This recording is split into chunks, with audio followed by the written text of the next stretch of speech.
데일 카네기 인생 경영론. 사직생의 각오로 임하라. 샤를 드골.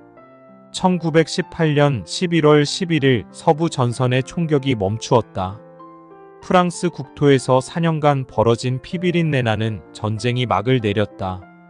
연합군은 벨기에부터 알프스까지 진군했고 그들의 영광스러운 분위기는 베르댕에서 절정에 이르렀다. 프랑스 군인들은 이렇게 함성을 질렀다. 적들은 이곳을 지나지 못할 것이다. 20년 뒤 더 큰 전쟁이 세상에 닥쳤고 프랑스는 타격을 받아 땅에 쓰러진 채 반죽음의 숨소리를 겨우 내쉬었다. 이와 같은 치명적인 고통 속에서 오직 한 사람만이 분연히 일어서서 타오르는 희망과 영감의 메시지를 널리 전했다. 하지만 1940년 그는 군사재판에서 반역자로 사형을 선고받았다. 이 세상에서 가장 증오받는 사람이면서 동시에 가장 사랑받는 사람, 그의 이름은 샤를 드골이다. 프랑스가 나치 독일 기갑사단에 빠르게 굴러가는 바퀴에 박살났을 때 드골은 항복할 생각이 없었다. 프랑스 지도자들이 서명한 터무니없는 휴전협정도 인정하지 않았다. 그는 영국으로 갔고 그곳에서 프랑스의 자유를 위해 계속 싸웠다. 독일이 지배하는 비시 정부는 공식적으로 드골 장군을 반역자로 선언했고 붙잡으면 4만 파운드의 보상금을 지급하겠다고 발표했다. 하지만 나치 독일의 총검 위협을 받으며 살아가는 수백만의 프랑스인에게 드골 장군은 생생하게 살아있는 자유의 상징이었다. 위의 비시 정부는 제2차 세계대전 중 나치 독일에 부역한 프랑스의 괴뢰 정부다. 1940년 6월 13일 독일군이 파리를 점령하자 필리프 페탱 장군은 6월 22일 히틀러와 정전협정을 체결하고 나치에 협력할 것을 서약한 뒤 프랑스 정부를 남프랑스의 비시로 옮겼는데 이를 가리켜 비시 정부라고 한다. 비시 정부는 프랑스 국민의 희생을 막기 위한 불가피한 조치였다고 변명했으나 프랑스는 레지스탕스 운동 등으로 시종 동요되었다. 독일의 패배와 함께 비시 정부는 와해되었고 강요들은 재판에 넘겨져 처벌을 받았다. 페탱은 1945년 체포되어 부역죄로 사형 선고를 받았으나 제1차 세계대전 때의 승전 공로를 감안해 종신 금고형으로 감형되었다. 1918년 휴전 기념일은 프랑스 역사상 가장 짜릿한 날이다. 창조의 여명부터 지금에 이르기까지 그날만큼 세계적인 흥분, 희망, 기쁨으로 충만했던 때는 없었다. 피비린내 나는 4년의 학살이 끝난 후 무려 850만 명이 죽임을 당한 뒤에야 비로소 독일은 항복했다. 1918년 우리 모두가 이제 더 이상 전쟁은 없을 것으로 굳게 믿었다. 만약 프랑스가 한 사람, 샤를 드골의 말을 들었더라면 그 후에 제2차 세계대전은 벌어지지 않았을지도 모른다. 즉, 프랑스가 드골의 주장에 따라 10개의 기갑사단을 창설했더라면 히틀러의 군단들은 감히 라인 지방에 진주하지 못했을 것이다. 그랬더라면 히틀러가 오스트리아와 폴란드를 공격하는 일도 없었을 것이다. 드골은 현대전이 어떤 형태로 발발할지 명확하게 내다본 선각자 중 한 사람이었다. 그는 미래의 정격전을 묘사하는 책을 처음으로 쓰기도 했다. 9년 전 샤를 드골은 미래의 군대라는 책에서 세상에 커다란 충격을 안겨줄 정격전에 대해 상세히 설명했다. 프랑스 군부를 지휘하던 책임자들은 독일과 국경을 마주한 곳에 강철과 콘크리트로 벽을 세우고 대포를 설치했다. 그들은 그곳을 마지노선이라 불렀다. 1914년부터 1918년까지 그들이 싸웠던 것과 같은 부류의 전쟁을 다시 겪을지도 모른다는 생각에 그런 방어선을 준비했던 것이다. 그들이 예상한 전쟁은 참호전과 대규모 보병대가 전진해오는 보병전이었다. 하지만 드골 장군은 다음 전쟁에서 마지노선은 아무 쓸모도 없을 것이라고 프랑스군 지휘부에 경고했다.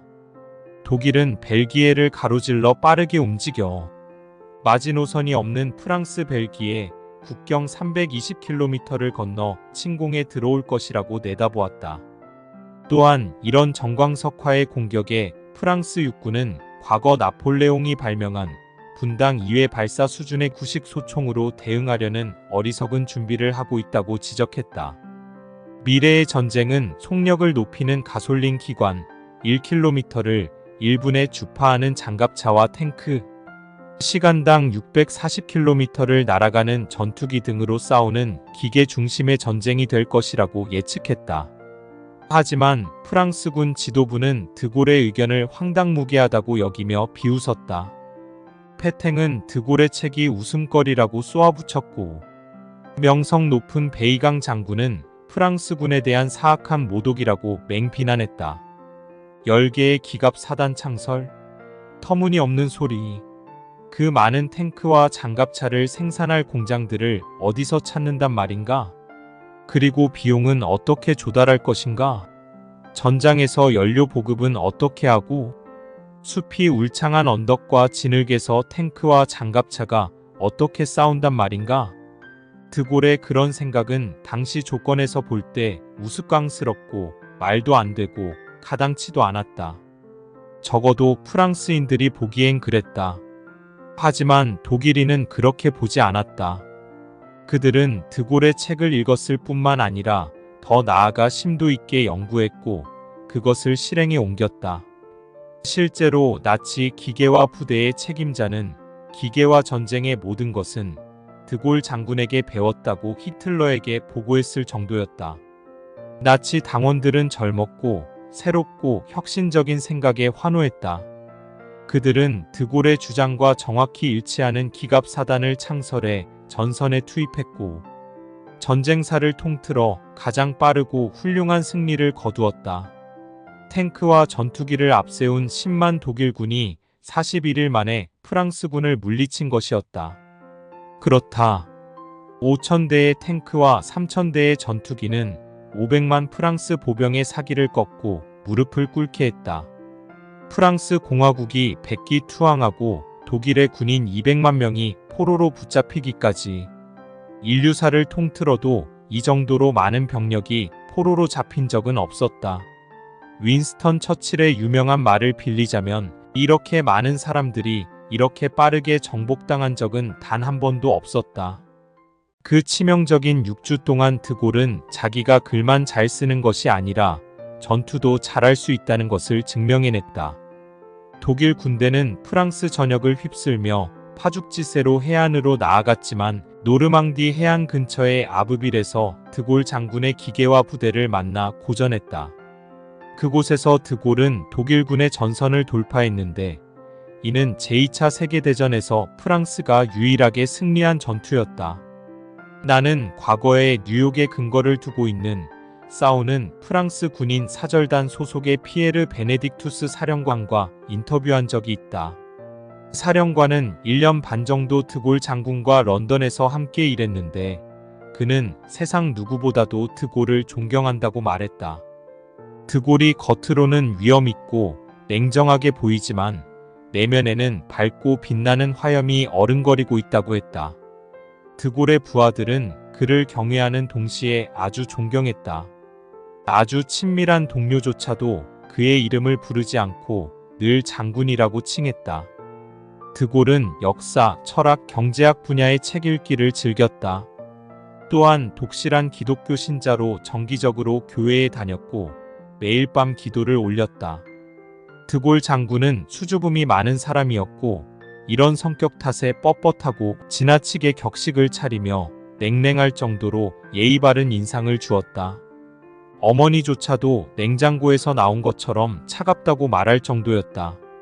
육군 대위였던 젊은 시절 어느 날 파리의 미술관에서 매력적인 프랑스 여인을 만났을 때는 그는 쥐어짤 수 있는 모든 용기를 내서 그날 오후 함께 차를 마시자고 제안했다. 하지만 너무 긴장한 나머지 차를 그녀의 옷에 쏟고 말았다. 그 후 5달 뒤 드골은 그녀와 결혼했다. 제1차 세계대전 동안 드골 장군은 3번 부상을 당했다. 마지막으로 다친 것은 베르댕에서 터진 포탄 파편 때문이었다. 그때 기절한 채로 쓰러진 그를 한 독일 순찰병이 포로로 붙잡았고 그는 5번 탈출했고 5번 붙잡혔으며 전쟁이 벌어지는 동안 대부분을 독방에서 감시를 받는 채로 지냈다. 한 번은 손톱을 다듬는 줄칼로 터널을 파고 탈출을 시도하기도 했다. 그 후 드골은 1940년 6월 18일 비행기를 타고 영국에 상륙했으나 주위에는 참모도 자금도 병력도 없었다. 윈스턴 처칠은 열정적으로 그를 환영했고 패배로 인해 당혹스러운 수백만 프랑스인에게 희망의 메시지를 계속 전할 것을 촉구했다. 드골은 방송에 나가서 프랑스가 비록 전투에서 패했지만 전쟁에서 진 것은 아니라고 명확하게 말했다. 더불어 그는 프랑스 군인과 노동자들에게 영국으로 건너와 자신의 대독일 항쟁에 합류해달라고 호소했다. 그의 호소에 전 세계에서 신병들이 몰려들기 시작했다. 프랑스 군인들은 차를 훔쳐 타고 영국 해협까지 온 다음 뗏목을 타고 노를 저어 영국으로 들어갔다. 몇몇은 비행기를 훔쳐 타고 영국으로 날아왔다. 비행 훈련을 고작 15시간밖에 하지 않았던 어느 견습 조종사는 파괴된 전투기 세대의 부품을 빼내 새로운 전투기를 조립해 지브롤터로 날아오기도 했다. 프랑스인 학생 5명은 4m가 조금 되지 않는 카누 2대를 나누어 타고 노를 저어 영국에 내렸는데 그들의 품에는 교과서가 안겨있는 상태였다. 이것은 단지 시작에 불과했다. 드골은 곧 아프리카의 프랑스 식민지 5군데를 자기 편으로 끌어들였으며 이어 인도의 프랑스 영토와 태평양의 프랑스령 섬들을 획득했다. 그리고 마침내 드골 장군의 프랑스 전사들은 비시 정부가 시리아를 내놓도록 만들었다. 드골은 프랑스가 족쇄를 차고 있는 한 로렌의 십자가 아래에서 프랑스 혁명의 함성인 승리 아니면 죽음을, 자유 아니면 죽음을 외치며 싸울 것이라고 선언했다. 위에서 언급한 로렌 지방은 프랑스의 동부 변방으로 독일과 맞닿은 지역이다. 프랑스 프로이센 전쟁 때 프랑스가 패배하면서 독일 땅이 되었다가 제1차 세계대전에서 프랑스가 승리하면서 알자스 지방과 함께 다시 프랑스 땅이 되었다. 여기서는 제1차 세계대전 당시에 프랑스가 독일에 승리한 것을 로렌의 십자가라고 표현하면서 자유 프랑스가 앞으로 나아가야 할 길을 상징하고 있다. 인생경영 포인트. 국난 앞에서 샤를 드골과 페탱은 극명하게 갈리는 선택을 했다.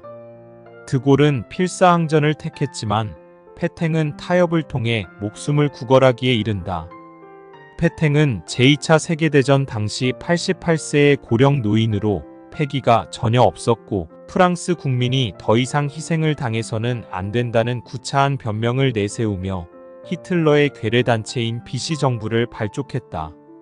그러나 국난 앞에서 구차하게 목숨을 구걸하는 비겁한 타협은 결국 아무것도 이루지 못하고 국가의 명예만 더럽힌다는 것을 역사는 분명하게 보여주었다. 반면 드골은 앞이 전혀 보이지 않는 패퇴의 상황에서도 결사항전을 선택했다. 국가 단위에서뿐만 아니라 개인의 차원에서도 얼마든지 중차대한 선택에 직면할 수 있다. 능력을 의심받는 상황이 올 수 있고 중요한 시험을 앞두고 흔들리는 때도 있다. 수중에 돈이 없고 앞으로의 살 길도 불투명해 막막함을 느끼는 때도 있을 것이다. 그때는 드골처럼 굳세게 맞서면서 생사를 건 각오로 맞받아 싸워야 한다. 위기와 시련 앞에서 신념을 저버리지 말 것을 당부하며 맹자는 이렇게 말하기도 했다. 생선도 내가 먹기를 원하는 것이고 곰발바닥도 내가 원하는 것이지만 두 가지를 다 가질 수 없다면 나는 생선을 버리고 곰발바닥을 취할 것이다. 목숨 또한 내가 바라는 바이며 의리도 내가 바라는 바이지만 둘 다 취할 수 없다면 나는 목숨을 버리고 의리를 취할 것이다. 생명도 내가 바라는 것이지만 내가 원하는 것 중에는 생명보다 더 중요한 것이 있기 때문에 구차히 살려고 하지 않는다. 죽음이란 싫은 것이지만 죽음보다 더 싫은 것이 있기 때문에 비극도 피하지 않는다.